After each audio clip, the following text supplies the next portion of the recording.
Hello students, welcome back to your own YouTube channel Unnati in Zoology. So today in this video tutorial I will be discussing about the part 2 of the topic vitamins. इसके पहले मैंने एक previous video डाला हुआ है जिसमें मैंने vitamins के बारे में आपको बताया है जो पार्ट 1 विटामिन का था। उस प्रीवियस वीडियो में हमने आपको क्या बताया है about the definition of vitamins, about the properties of vitamins, about the classification of vitamins, in which what we have seen is that there are two types of vitamins, that is water soluble vitamin and fat soluble vitamin. And water soluble vitamin जो थे वो oily नहीं थे और वो क्या कर रहे थे, हाइड्रोफिलिक थे। हाइड्रोफिलिक मीन्स वाटर लविंग थे। ओके, वाटर लविंग थे, इसीलिए वो वाटर सोल्युबल विटामिन है। एंड वाटर सोल्युबल होने की वजह से वो बॉडी से एक्सक्रीट आउट कर दे जा रहे थे, इसीलिए इनको हमारी बॉडी स्टोर करके नहीं रख पाती है। जिसमें अपन ने एग्जाम्पल पढ़े थे vitamin B and vitamin C, ये दोनों अपने कौन से थे, वाटर सोल्युबल विटामिन थे। एंड फैट सोल्युबल विटामिन पे आपने देखा था कि वो ऑयली होते हैं, हाइड्रोफोबिक नेचर के होते हैं। और विटामिन ए डी ई के मैंने आपको याद भी करवाया था कि विटामिन ए डी ई के कौन से होते हैं, फैट सोल्युबल या फिर लिपिड सोल्युबल विटामिन होते हैं। तो ये जो पेज है जिसमें मैंने विटामिन ए के बारे में आपको यहाँ बताया है, विटामिन डी के बारे में बताया है, विटामिन ई के बारे में बताया है, इसके बारे में आपको प्रीवियस वीडियो में बता चुकी हूँ। सो आई होप आप तक आपने वो वीडियो देख लिया होगा। अगर आपने नहीं देखा है तो I will recommend you to watch that video before proceeding to this video, ताकि आपको ये अगला वीडियो जो है वो समझ में आ जाए। तो लास्ट वीडियो में हमने विटामिन ए, डी और ई हमने कर लिया था। तो आज हम क्या करेंगे, आज हम मूव ऑन करते हैं इसी टॉपिक के पार्ट 2 पर। देखिए अभी पार्ट 2 में मैं आज आपको क्या पढ़ाने वाली हूँ, about vitamin K, vitamin B and vitamin C. देखिए हमने पहले फैट सोल्युबल विटामिन से स्टार्ट किया था और फैट सोल्युबल विटामिन में vitamin A, D and E हम पीछे पढ़ चुके हैं। आज हमारा फैट सोल्युबल विटामिन के एक बचा हुआ है जिसको अपन पूरा करेंगे। And after that we will study about the water soluble vitamin that are vitamin B and vitamin C. ठीक है, so I hope you are in good state of health and mind और आप लोग बहुत अच्छे से अपनी तैयारी कर रहे होंगे, पढ़ाई अच्छे से आपकी चल रही होगी। आपको होप सब कुछ समझ में आ रहा है। पिछला वीडियो आपने देख लिया होगा। अब चलिए मूव ऑन करते हैं इस वीडियो पे, प्रोसीड करते हैं इस वीडियो पे। और आज का हमारा टॉपिक जो है वाटर सोल्युबल विटामिन, जो विटामिन बी एंड सी हम पढ़ने वाले हैं, वो शुरू करते हैं। ठीक है, तो देखिए गाइस, चलिए ये नोट्स आप बना लीजिएगा ताकि आपको इजी एंड कन्वीनियंट हो जाए ये पढ़ना। देखिए first of all let's talk about the vitamin के। तो विटामिन के को हम कॉमनली क्या बोलते हैं, फाइलोक्विनोन बोलते हैं। ठीक है, विटामिन के को जैसे हमने पीछे देखा था, विटामिन कौन सा वाला, विटामिन ए को रेटिनॉल बोल रहे थे, विटामिन डी को कोले कैल्सिफेरॉल बोल रहे थे, एंड विटामिन ई को अपन क्या बोल रहे थे, ब्यूटी विटामिन बोल रहे थे, है ना। तो इसी प्रकार से विटामिन के को फाइलोक्विनोन कहा जाता है। इसका कॉमन नेम है ये फाइलोक्विनोन, है ना। अब ये विटामिन के कहाँ इन्वॉल्व है, ये विटामिन के इन्वॉल्व होता है ब्लड क्लोटिंग मैकेनिज्म के अंदर। The main function of vitamin K is about the blood clotting. देखिए अभी हमने पीछे प्रॉपर्टीज जो पढ़ी थी लास्ट वीडियो में, उसमें अपन ने ये भी देखा था कि vitamin are not the source of energy. Okay, they not provide us energy but they help in the other body factors, other body functions में हेल्प करते हैं, अदर बॉडी फैक्टर्स में हेल्प करते हैं। ये एनर्जी प्रोवाइड नहीं करते but इसके अलावा और बहुत सारे काम करते हैं। तो विटामिन ए का जो मेन और मुख्य काम है वो है आपका ब्लड क्लोटिंग मैकेनिज्म में हेल्प करना। ठीक है, ब्लड क्लोटिंग यानी कि आपका जब कोई वुंड लगता है, वुंड होने के बाद जो आपका ब्लड फ्लो होता है, थोड़ी देर बाद आप देखते हैं कि वो ब्लड फ्लो रुक जाता है क्योंकि वहाँ पे एक क्लॉट बन जाता है। और यही जो क्लॉट होता है इसको बनाने के लिए विटामिन के हेल्प करता है। जिन लोगों में विटामिन के की कमी होगी तो बताइए उसमें क्या होगा, उनके अंदर ब्लड क्लोट नहीं बन पाता है ना, विटामिन के की कमी से। देखिए हमने लिख भी रखा है यहाँ पे, विटामिन के की कमी से डिलेड क्लोटिंग टाइम बहुत धीरे हो जाता है, या फिर ब्लड क्लोट नहीं बन पाता, या फिर बहुत स्लो बनता है, जिससे क्या होता है, ब्लीडिंग लॉस हो जाता है और ब्लीडिंग लॉस की वजह से डेथ हो जाती है। तो विटामिन के का रोल आप समझ पा रहे हैं कि कितना इंपॉर्टेंट है और कितना आवश्यक है ये विटामिन हमारी बॉडी के अंदर। दूसरी बात, ये विटामिन कैसा है, फैट सोल्युबल विटामिन है ना, इसलिए हमारी बॉडी के अंदर स्टोर्ड भी रहता है, हमेशा थोड़ा बहुत हमारी बॉडी के अंदर पाया भी जाता है। तो चलिए विटामिन के हमने अभी भी देखा, इसका मेन जो फंक्शन है वो है ब्लड क्लोटिंग मैकेनिज्म के अंदर हेल्प करना। दूसरा इसका है फॉर्मेशन ऑफ प्रोथ्रोम्बिन। अभी जो प्रोथ्रोम्बिन है ये क्या है, ये भी ब्लड क्लोटिंग फैक्टर है ना। ब्लड क्लोटिंग ही फैक्टर होता है प्रोथ्रोम्बिन, यानी कि ब्लड क्लोटिंग में हेल्प करता है ये प्रोथ्रोम्बिन। इस प्रोथ्रोम्बिन का फॉर्मेशन करने के लिए विटामिन के रिस्पॉन्सिबल है। अगर प्रोथ्रोम्बिन ही नहीं बनेगा तो ब्लड क्लोट कहाँ से बनेगा, क्योंकि प्रोथ्रोम्बिन ब्लड क्लोट के फॉर्मेशन में रिस्पॉन्सिबल है। अगर ब्लड क्लोट बनाने के लिए प्रोथ्रोम्बिन ना होगा तो कैसे ब्लड क्लोट बनेगा और कैसे ब्लड की जो फ्लो है वो प्रिवेंट होगा after your wound. So vitamin K is responsible for the formation of prothrombin, ठीक है। दूसरा, this vitamin is also known as anti haemorrhagic vitamin. Anti haemorrhagic मतलब ब्लड लॉस को रोकने वाला, इसको अपन एंटी हिमोरेजिक विटामिन बोलते हैं। इसका मतलब होता है कि ये ब्लड के लॉस को रोकता है, ठीक है। जब आपका ब्लड फ्लो हो रहा होता है आफ्टर योर वुड और after your injury, then the thing which happens for the stoppage of flow of blood is called blood clotting, and this blood clotting is done by the help of vitamin K, because vitamin K helps in the formation of prothrombin, and that's why this vitamin K is also known as anti-hemorrhagic vitamin. And this vitamin K also helps in the coagulation vitamin, okay, also known as, okay, this is your also other name। तो ये भी इसका other name है किसका, vitamin के का। यानी कि विटामिन के को एंटी हिमोरेजिक विटामिन भी बोलते हैं, कोआगुलेशन विटामिन भी बोलते हैं, फाइलोक्विनोन भी बोलते हैं। ये तीनों ही नाम इसी विटामिन के हैं। ये जो दोनों नाम है ये तो इसके फंक्शन के बेसिस पर है ना, कि इसका मेन फंक्शन जो है वो ब्लड क्लोटिंग में है, इसीलिए ये ब्लड क्लोटिंग में काम करने वाला विटामिन है, कोआगुलेशन विटामिन है या फिर एंटी हिमोरेजिक विटामिन है। अच्छा, ये बात अब तक मैंने इतनी बार बोल दी है, विटामिन के का ये जो मेन फंक्शन है वो मैंने इतनी बार अब तक बोल दिया है कि आपको तो सुनते सुनते ही याद हो गया होगा, है ना। तो विटामिन के क्या करता है, ब्लड क्लोटिंग में हेल्प करता है, प्रोथ्रोम्बिन की फॉर्मेशन में हेल्प करता है, इसका नाम है एंटी हिमोरिक विटामिन, और इसका नाम है कोआगुलेशन विटामिन, या फिर इसी को हम फाइलोक्विनोन भी कहते हैं। ये दो फॉर्म में होता है, विटामिन के अकेला नहीं होता है, दो फॉर्म्स पे आता है। K1 is phylloquinone and K2 is menaquinone, ठीक है। ये K1 और K2 अगर आपको याद ना हो तो भी कोई बात नहीं है, आप सिर्फ विटामिन के और ब्लड क्लोटिंग में हेल्प करता है इतना याद रखिए, जो आपके लिए मोस्ट इंपॉर्टेंट पार्ट है। नेक्स्ट देखिए, it helps the post translational modifications of various blood clotting factors. मतलब कि ब्लड क्लोटिंग फैक्टर्स जो बनते हैं, देखिए ब्लड क्लोटिंग फैक्टर्स क्या होते हैं, एक टाइप के एंजाइम्स होते हैं, है ना। ये जो ब्लड क्लोटिंग फैक्टर्स होते हैं, कितने होते हैं ब्लड क्लोटिंग फैक्टर्स, 13 होते हैं, ठीक है। We have 13 blood clotting factors, 13 blood clotting factors होते हैं आपके बॉडी के अंदर, आपके ब्लड के अंदर, जो ब्लड को क्लोट कराने के लिए हेल्प करते हैं। और तो ये जब ब्लड क्लोटिंग फैक्टर्स बनते हैं after translation, post translation modifications होते हैं उनमें, तो वेरियस ब्लड क्लोटिंग फैक्टर्स को बनाने के लिए भी ये जो विटामिन के है ये रिस्पॉन्सिबल है।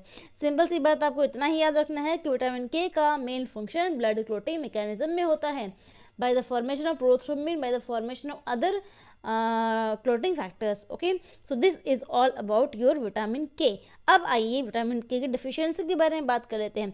अगर आपको इतनी बात समझ में आ जाती है कि विटामिन के ब्लड क्लोटिंग में हेल्प करता है, प्रोथ्रोम्बिन को बनाने का काम करता है, तो डिफिशियंसी ऑब्वियसली आपको समझ में आ जाएगा कि क्या होगा। Deficiency will cause the delayed clotting time, clotting time कम हो जाएगा, क्योंकि विटामिन के कमी है, विटामिन के नहीं है बॉडी में, तो क्लोटिंग का जो टाइम है वो कम हो जाएगा, स्लो हो जाएगा, और जितना ज़्यादा क्लोटिंग का टाइम स्लो होगा उतना ब्लड फ्लो होगा, ब्लीडिंग उतनी ज़्यादा होगी, and bleeding caused by prolonged clotting time, clotting time जो है वो प्रोलॉन्ग हो गया है, बढ़ गया है, and that's why bleeding has been increased, and bleeding increase होने की वजह से डेथ होने के भी चांसेस होते हैं। आपको पता है ब्लड लॉस ज़्यादा हो जाएगा, एंड ब्लड लॉस ज़्यादा हो जाएगा तो ब्लड क्लोट धीरे धीरे बनेगा, एंड ब्लड क्लोट धीरे बनेगा क्योंकि विटामिन के की कमी है, और इस वजह से ब्लड लॉस की वजह से डेथ होने के भी चांसेस होते हैं, ठीक है। अब ये जो विटामिन के है ये आपको मिलेगा कहाँ से, that is green vegetables and also by some gut bacterias, और आपके अंदर तो ये हमेशा थोड़ा बहुत स्टोर होता ही रहे क्योंकि ये एक फैट सोल्युबल विटामिन है, ठीक है। तो आई होप ये विटामिन के आपको समझ में आया होगा। अब हम बात करते हैं वाटर सोल्युबल विटामिन की। ये जो दोनों है ना, यहाँ पर जो दो मैंने आपके लिए लिखे हुए हैं, ये दोनों ही क्या हैं, वाटर सोल्युबल विटामिन है। देखिए ये दोनों ही वाटर सोल्युबल विटामिन है, ये दोनों ही कौन से वाले हैं, ये दोनों ही वाटर सोल्यूबल विटामिन है, क्योंकि ये वाटर के अंदर सोल्यूबल होते हैं, ठीक है। कौन से वाले, vitamin B complex and vitamin C. अब ये जो विटामिन बी कॉम्प्लेक्स और विटामिन सी कॉम्प्लेक्स हैं, ये क्योंकि वाटर सोल्यूबल हैं इसीलिए हमारी बॉडी के अंदर स्टोर नहीं किए जा सकते, because they are always soluble in water and they get dissolved in water and they are excreted out along with urea and uric acid, और you can say about in your urine, तो urine से ही अपने निकल जाते हैं, तो इनको हम बॉडी में स्टोर नहीं कर सकते, and that's why they are always to be taken through diet regular basis पे इनको डाइट में लेना आवश्यक है, ठीक है, क्योंकि अपन इन विटामिन को बॉडी में स्टोर नहीं कर पाते हैं। तो आइए बात करते हैं विटामिन सी के बारे में। देखो मैं पहले आपको विटामिन सी बता रही हूँ एंड उसके बाद मैं आपको विटामिन बी बताऊंगी, क्योंकि विटामिन बी बड़ा है एंड ये सब कुछ विटामिन बी के बारे में बचा हुआ है।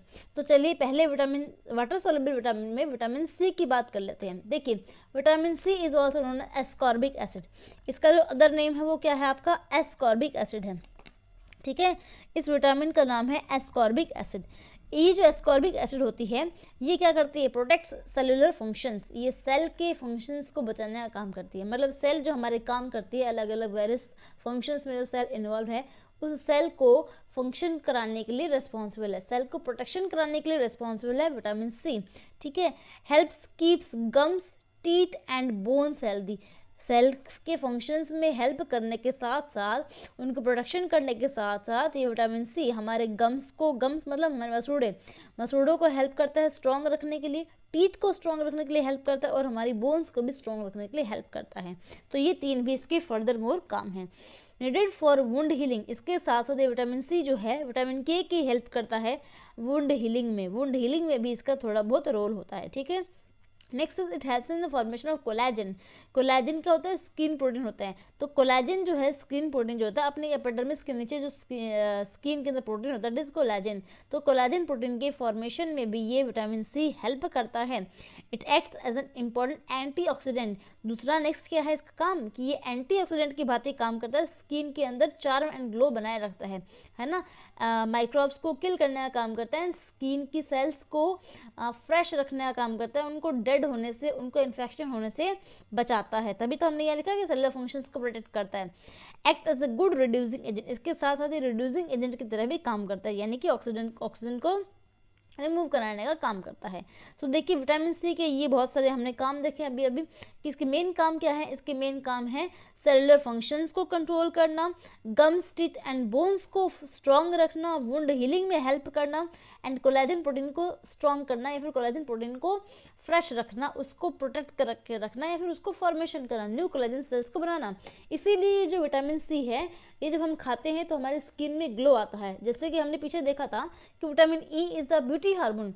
देखिए ब्यूटी विटामिन है वो, तो वैसे ही विटामिन सी जो है ये भी कुछ मात्रा में क्या करता है, आपको स्किन की शाइन बढ़ाने के लिए, स्किन में फ्रेशनेस लाने के लिए, अपने जो स्किन के नीचे कोलेजन सेल्स हैं उनको रिमूव करने का काम करता है। तो कोलेजन नया बनाता है ये, है ना, इसीलिए ये क्या कर जाता है, एज ए ब्यूटी एजेंट के रूप में भी काम लिया जाता है, ठीक है।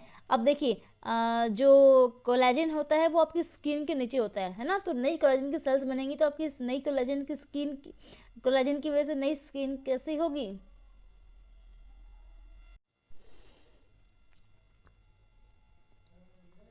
सो देखिए नेक्स्ट अपन शुरू करते हैं अबाउट विटामिन सी, है ना। विटामिन सी के बारे में मैंने आपको क्या बताया है कि ये एस्कॉर्बिक एसिड इसका नाम होता है।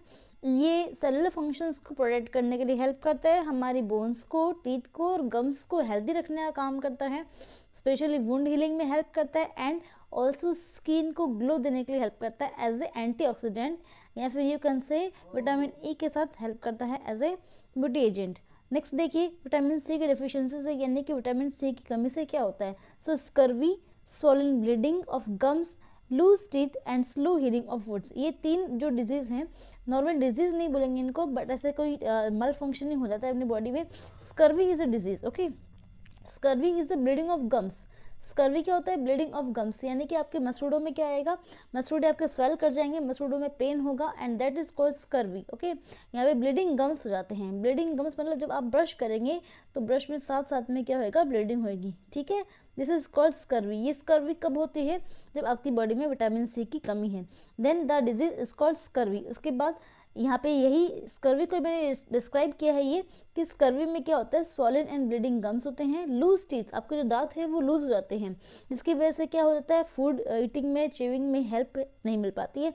एंड देखिए यहाँ पे अपन ने देखा था कि विटामिन सी का काम वुंड हीलिंग में है, इसीलिए अगर आपकी बॉडी में विटामिन सी कम होगा तो ये जो आपके वुंड्स हैं वो स्लोली हील करेंगे, है ना, जो घाव होते हैं वो धीरे धीरे भरेंगे। तो it is the because of the deficiency of vitamin C. सो ये हमने क्या पढ़ा है, विटामिन सी। अच्छा, होते कहाँ पे विटामिन सी? विटामिन सी होते हैं सारे के सारे साइट्रस फ्रूट के अंदर, सारे के सारे साइट्रस फ्रूट। साइट्रस मतलब खट्टे जो फल होते हैं अपने, है ना, जैसे संतरा हो गया, लेमन हो गया, या फिर मिर्ची हो गई, है ना, हरी मिर्च जो होती है उनके अंदर भी होता है, स्ट्रॉबेरी के अंदर होता है, टोमेटोज खट्टे होते हैं उनके अंदर होता है, चेरी होता है उनके अंदर होता है। तो विटामिन सी कहाँ होता है? विटामिन सी होता है खट्टे के अंदर और साइट्रस फ्रूट्स के अंदर एंड योर चिली के अंदर, ग्रीन चिली के अंदर होता है। ठीक है, ये ग्रीन पेपर लिखा है मैंने, इसको ग्रीन चिली बोल सकते हैं। तो ये सब थे विटामिन सी के sources and this is the chemical structure of vitamin C. ये आपके लिए इतना इंपॉर्टेंट नहीं है, बट हाँ ठीक है कि अपन ने यहाँ पे बना लिया है। ओके, सो अभी हमने बात की है विटामिन सी की। अगेन एक बार मैं आपको बता देती हूँ, विटामिन सी को एस्कॉर्बिक एसिड कहते हैं। ये प्रोटेक्ट करता है सेलुलर फंक्शंस से बॉडी की, गम्स को, बोन्स को, टीथ को हेल्दी रखने के लिए हेल्प करता है, वुंड हीलिंग में रिस्पॉन्सिबल है एंड इंपॉर्टेंट पॉइंट है कि कोलेजन फॉर्मेशन में रिस्पॉन्सिबल है ना। तो कोलेजन, नई जो स्किन बनेगी आपकी, नई स्किन लेयर बनेगी, फिर न्यू कोलेजन सेल्स बनेंगी जिसकी वजह से आपकी स्किन में व्रिंकलिंग नहीं आएगी। तो ये एक इंपॉर्टेंट पॉइंट है जो आपको यहाँ याद रखना है कि विटामिन सी व्रिंकलिंग को कम करने के लिए हेल्प करता है, मतलब कि एज को रिड्यूस रखता है। अगर विटामिन सी आपकी बॉडी में होगा, विटामिन सी आप खाते रहेंगे तो आपकी बॉडी में, आपकी स्किन में व्रिंकल्स नहीं पड़ेंगे और मुरझाएगी नहीं स्किन, है ना। ओल्ड सी जो स्किन होती है, या फिर आप कह सकते हो कि स्किन मुरझाई हुई नहीं लगेगी, हमेशा स्किन आपकी कैसे लगेगी, टाइट एंड फ्रेश लगेगी। तो ये विटामिन सी की वजह से होता है। ठीक है, चलिए नेक्स्ट मूव ऑन करते हैं अब विटामिन बी पर। The only vitamin which is remaining is your vitamin B. Vitamin B होता है वो वाटर सॉल्युबल विटामिन होता है एंड सबसे बड़ा विटामिन है और सबसे इंपॉर्टेंट विटामिन बी है, because vitamin B is not a single vitamin, it is a complex, it is a combination of various vitamin. Okay, तो विटामिन बी देखिए मैंने यहाँ से लेकर ये भी विटामिन बी बनाया है, ये भी विटामिन बी के बारे में है, ये भी विटामिन बी के बारे में है। तो आइए चलते हैं, मूव ऑन करते हैं विटामिन बी पर, जो आपका most important and the most largest type of vitamin है with various types of compounds. तो पहला है विटामिन बी वन। ठीक है, बी जो है ये बी वन के फॉर्म में मिलता है, बी टू के फॉर्म में मिलता है, देखिए बी थ्री के फॉर्म में मिलता है, फिर बी फोर में नहीं मिलता है, बी फाइव के फॉर्म में मिलता है, बी सिक्स के रूप में मिलता है, ये देखिए B six and then B seven, then B nine and B twelve. Again मैं I am telling you, B one, B two, B three, B five, B six, B seven, B9 and B12, ये सारे के सारे forms होते हैं vitamin B के। ठीक है, चलिए आइए शुरू करते हैं B1 से। B1 is commonly called thiamine. B1 को क्या कहते हैं? कॉमनली थायमिन कहते हैं। ठीक है, जैसे हर विटामिन का कॉमन नेम है वैसे ही B1 का विटामिन का कॉमन नेम है थायमिन। ये विटामिन कलरलेस होता है, क्रिस्टलाइन होता है एंड सॉल्युबल इन वाटर होता है। This vitamin is needed for the healthy nerves functioning, यानी कि आपकी जो नर्व्स हैं, न्यूरॉन्स हैं, नर्व सेल्स जो होती हैं वो अच्छे से फंक्शन करें, वो हेल्दी रहें, उनमें एक्सॉन, डेंड्रॉन, टर्मिनल्स ये सब अच्छे से काम करता रहे, इसलिए ये विटामिन B1 जो है हेल्प करता है। And help cells to use energy in foods, जो आप फूड खाते हैं, फूड में जो एनर्जी होती है उस एनर्जी को बनाने के लिए भी ये विटामिन जो है वो हेल्प करता है। ठीक है जी, तो देखिए ये कहाँ है, help cells use energy in foods, essential in converting the glucose to energy. इसका मेन काम एक और क्या है, ग्लूकोज को ये एनर्जी में कन्वर्ट करने का काम करता है। यही तो लाइन अपन लिखी है कि एनर्जी बनाने के लिए हेल्प करता है फूड से। ठीक है, तो ये विटामिन B1 के इंपॉर्टेंट काम थे। विटामिन बी का डेफिशिएंसी डिजीज वेरी इंपॉर्टेंट है, जो आपको याद करना है, ये वेरी इंपॉर्टेंट डेफिशिएंसी डिजीज। देखो डेफिशिएंसी डिजीज तो हर एक विटामिन का आपको याद कर ही लेना है, बिकॉज वेरियस कॉम्पिटिटिव एग्जाम्स में भी ये डेफिशिएंसी डिजीज बार बार रिपीट होते हैं। आपके नीट के क्वेश्चंस में भी, अगर आप नेट देते हो उसमें भी, और अगर आप यूजी पीजी के कोर्सेज के जो क्वेश्चंस कर रहे हो जहाँ पे आपके शॉर्ट क्वेश्चंस आते हैं 1 वर्ड के या फिर 1 मार्क्स वाले छोटे क्वेश्चंस जो आते हैं, वहाँ पर भी ये विटामिन के डेफिशिएंसी डिजीज पूछ ली जाती है ना।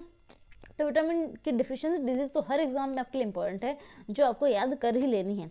तो विटामिन B1 की कमी से होता है बेरी बेरी में आपकी लिम्ब की मसल्स जो है वो वीक हो जाती हैं, आपके हाथ पैरों की मसल्स वीक हो जाती हैं और हाथ पैरों में पेन रहता है, लिम्स में पेन रहता है, लिम्स आपकी प्रॉपर्ली फंक्शन नहीं कर पाती हैं। तो ये होता है विटामिन बी की कमी से बेरी। देखिए बी बेरी याद हो जाएगा। तो विटामिन बी की कमी से होता है बेरी। बी की कमी नहीं, B1 की कमी आपको याद रखना है, B1 की कमी से होता है बेरी। ठीक है, बेरी कि बेरी बेरी 2 बार है ना, सेम वर्ड बेरी बेरी 2 बार, इसलिए इसको याद करोगे B1। तो B1 का नाम है थायमिन, और थायमिन की कमी से होता है बेरी बेरी। ठीक है, बेरी बेरी में क्या होता है, आपकी आपकी जो लिम्स है वो आपकी वीक हो जाएगी। ओके, नेक्स्ट मूव ऑन करते हैं विटामिन B2 पे। Vitamin B2 is called riboflavin. Vitamin B2 is called riboflavin. तो विटामिन B2 को राइबोफ्लाविन बोलते हैं। इसका जो मेन काम है, it is the formation of RBC, involve in the formation RBC. हमारी बोन मैरो के अंदर जो लिक्विड होती है, उस लिक्विड के अंदर आरबीसी का फॉर्मेशन होता है, या फिर न्यू ब्लड सेल्स का बनने का काम होता है। तो उस न्यू ब्लड सेल्स के बनने के काम के अंदर रेस्पॉन्सिबल है your vitamin B2। Vitamin B2 is riboflavin, and riboflavin is involve in the formation of RBC. देखिए, फ्लो में अगर कोई बाई मिस्टेक हो भी जाती है, गलती से बाई मिस्टेक हो जाती है, तो आप प्लीज़ एक गुड स्टूडेंट की तरह उसको इग्नोर करें, और जो मैडम सही से बोल रही है उसको आप समझने की कोशिश करें। ठीक है, क्योंकि हम क्या है, फ्लो में बोलते हैं, तो बाई मिस्टेक कभी कभी ऐसे गलतियाँ हो जाती हैं। ठीक है, बाकी आपके सामने सब कुछ नोट्स लिखा हुआ है, यही सही होते हैं। ओके, तो देखिए, तो B2 राइबोफ्लाविन है, ये इन्वॉल्व है फॉर्मेशन ऑफ आरबीसी के अंदर, मेंटेनेंस ऑफ बॉडी टिश्यू के अंदर हेल्प करता है, स्किन के प्रॉपर फंक्शनिंग के लिए, एंड आइज के प्रॉपर फंक्शनिंग के लिए ये विटामिन B2 हेल्प करता है। It is essential for the metabolism of carbohydrates, fats and lipids. जैसे ये एनर्जी बनाने के लिए हेल्प करता है फूड से, वैसे ये भी मेटाबॉलिज्म ऑफ फूड का हेल्प करता है। और आपको पता है, जब मेटाबॉलिज्म होगा तो ऑब्वियसली कैटाबॉलिज्म भी होगा, एनाबॉलिज्म भी होगा, एंड उसी दौरान एटीपी भी बनेगी, एनर्जी भी बनेगी। इसके साथ साथ ये विटामिन जो है FMN एंड FAD, ये दोनों ही आपके क्या हैं, इनडायरेक्ट सोर्सेज ऑफ एनर्जी हैं। ठीक है, these are both the indirect sources of ATP के इनडायरेक्ट सोर्सेज हैं ये FAD जो होता है ना, ये FAD आपका FADH2 बनाता है, एंड FMN आपका FMNH2 होता है। इनसे आपकी फिर फर्दर एटीपी बनती है। ये सर आपका किस में आता है, आपका ETS और इलेक्ट्रॉन ट्रांसपोर्ट चेन के अंदर अपन ये सब पढ़ते हैं। तो ये जो है कहाँ पे क्या करते हैं, ये एनर्जी का फॉर्मेशन करते हैं। यहाँ पर अपन ने यही लाइन पढ़ी है कि विटामिन B2 जो है, राइबोफ्लाविन जी है, आरबीसी की फॉर्मेशन के साथ साथ मेटाबॉलिज्म ऑफ फूड के लिए रिस्पॉन्सिबल है, एंड फूड की मेटाबॉलिज्म का मतलब ही होता है उस फूड से एनर्जी का बनाना। ठीक है, तो mainly use in energy metabolism. ठीक है, ये आपको समझ में आ गया है विटामिन B2। अब देखिए इसकी डिफिशियंसी डिजीज, इसकी डिफिशियंसी से क्या होगा, तो इसकी डिफिशियंसी होगी क्रैक्ड स्किन, ब्लड विजन। देखिए यहाँ अपन ने क्या लिखा है, ये बॉडी टिश्यू के लिए रिस्पॉन्सिबल है, स्किन के वर्किंग के लिए, एंड आपकी आईज की वर्किंग के लिए रिस्पॉन्सिबल है। तो अगर विटामिन B2 की भी कमी होगी तो आपकी स्किन जो है वो क्रैक्ड हो जाएगी, क्रैक दरारें आएंगी स्किन के अंदर, झुर्रियाँ आपकी स्किन में ज़्यादा पड़ जाएंगी, आपकी स्किन जो है वो आपकी एज स्किन दिखेगी, है ना, यंग स्किन नहीं दिखेगी, एज स्किन दिखेगी।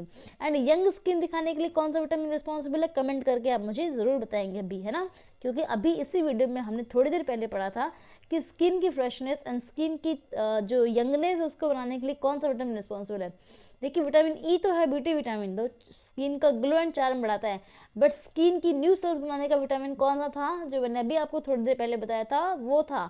आप मुझे कमेंट सेक्शन में आंसर ज़रूर बताएंगे ये वीडियो देखने के बाद। ओके, सो नेक्स्ट मूव करते हैं, that is deficiency vitamin B causes cracked skin and blood vision. ठीक है, तो अब आते हैं विटामिन B3 पर। देखिए ये विटामिन B1 है, ये B2 है, अब यहाँ साइड में लिखा हुआ है मैंने B3।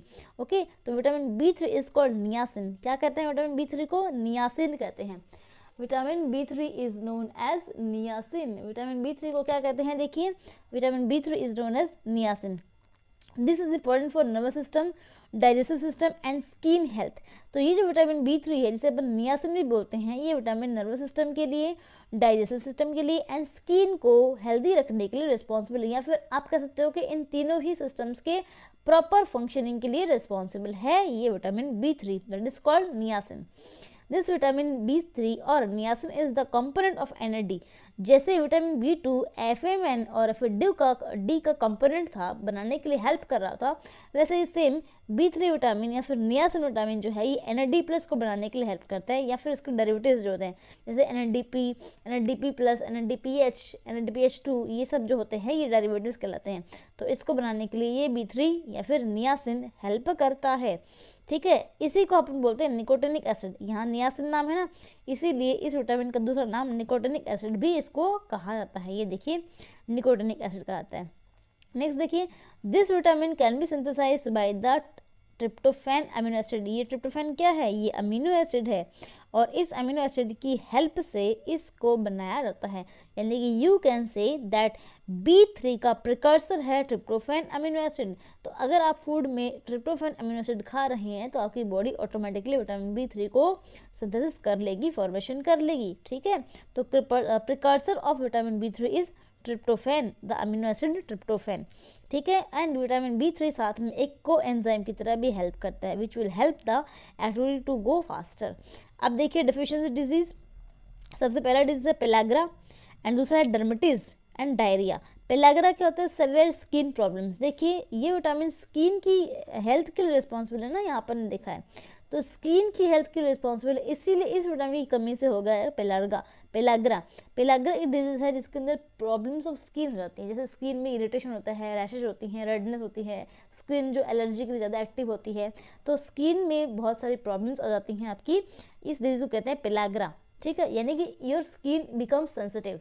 अगर आप में विटामिन B3 की कमी है तो आपकी स्किन जो है various components and various pathogens के लिए क्या हो जाती है? एक्टिव हो जाती है और स्किन प्रॉब्लम्स बहुत ज़्यादा हो जाती है, itching, redness, inflammation of the skin. ठीक है, ये सब आपके जो है कॉमन फैक्टर्स दिखने को मिलते हैं। डर्मेटाइटिस मतलब क्या होता है? वही है स्किन की प्रॉब्लम्स। ठीक है, नेक्स्ट इज विटामिन B3 के बाद अपन पढ़ते हैं अब B5 को। देखो मैंने आपको B1 पढ़ाया, B2 पढ़ाया, B3 पढ़ाया, अब आते हैं विटामिन B5 पे। Vitamin B5 is called pantothenic acid. Vitamin B5 को कहते हैं पेंटोथेनिक एसिड। क्या कहते हैं? देखो B5 है ना, 5 से अपन पेंटा जानते हैं, 5 इज पेंटा, इसीलिए आपको याद करना है 5 का नाम है पेंटोथेनिक एसिड। ठीक है, तो विटामिन B5 का नाम है pantothenic acid. This is the part for enzyme needed for energy metabolism. ये भी एंजाइम्स बनाने का काम करता है और मेटाबॉलिज्म में हेल्प करता है फूड के। ये जो है ये को एंजाइम ए का एक इंपॉर्टेंट पार्ट है। को एंजाइम ए कहाँ काम आता है? आपको पता होना चाहिए। को एंजाइम ए ग्लाइकोलाइसिस में काम आता है। ग्लाइकोलाइसिस के जो नेक्स्ट स्टेप अपन करते हैं, ऑक्सीडेशन ऑफ पायरुवेट करते हैं, उस दौरान ये को एंजाइम ए काम आता है। ठीक है, this works along with vitamin B3। तो विटामिन B5 जो है वो B3 के साथ में मिलकर काम करता है। ठीक है, अब विटामिन B5 के बाद आइए मूव करते हैं विटामिन B6 पे। Vitamin B6 is pyridoxine. Vitamin B6 का नाम क्या है? पायरोडॉक्सिन है। देखिए vitamin B6 is used to build RBC को बनाने के लिए विटामिन B6 हेल्प करता है। And this is to maintain the nervous tissue को मेंटेन करने के लिए भी B6 हेल्प करता है। यानी कि नर्व्स के प्रॉपर फंक्शनिंग के लिए, न्यूरॉन्स के प्रॉपर फंक्शनिंग के लिए जो मैसेज इंपल्स होंगे, मैसेज ट्रांसमिट होंगे, इंपल्स कंडक्शन होगा, उसके लिए इंपॉर्टेंट है आपका vitamin B6। Second is it is responsible for the immune system functioning. Immune system को प्रॉपर फंक्शनिंग करने के लिए भी ये विटामिन रिस्पॉन्सिबल है, ताकि आपकी बॉडी डिजीज से बची रहे, डिजीज जो है वो आपको अटैक ना कर सके। पैथोजन को किलिंग करने का काम भी ये विटामिन 6 करता है। Involve in transamination, decarboxylation etcetera. इन छोटी मोटी रिएक्शंस में भी ये इनका इंपॉर्टेंट रोल है। अब देखिए इसकी कमी से क्या होता है? इसकी भी कमी से स्किन प्रॉब्लम्स होती हैं एंड नर्व डिसऑर्डर्स होते हैं। स्किन प्रॉब्लम्स तो आपके विटामिन बी में कॉमन ही है। ठीक है, ये तो आप मान के चलिए, स्किन जो प्रॉब्लम्स है वो तो आपके विटामिन बी की कमी से होते ही होते हैं।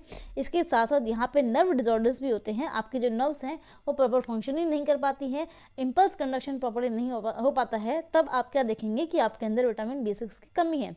And vitamin B6 is known as pyridoxine. ठीक है, vitamin B6 is known as pyridoxine. ये हो गया विटामिन B6 के बारे में। अब मूव ऑन करते हैं vitamin B7। Next is vitamin B7। Vitamin B7 is also known as biotin. Vitamin B7 is also known as biotin. क्या बोलते हैं इसको? बायोटिन बोलते हैं। ये जो बायोटिन है ये विटामिन C1 है, BC जो है, सॉरी विटामिन B7 जो है, it is a vitamin that is also help in the formation of को एंजाइम्स। तो को एंजाइम के फॉर्मेशन में भी ये विटामिन हेल्प करता है।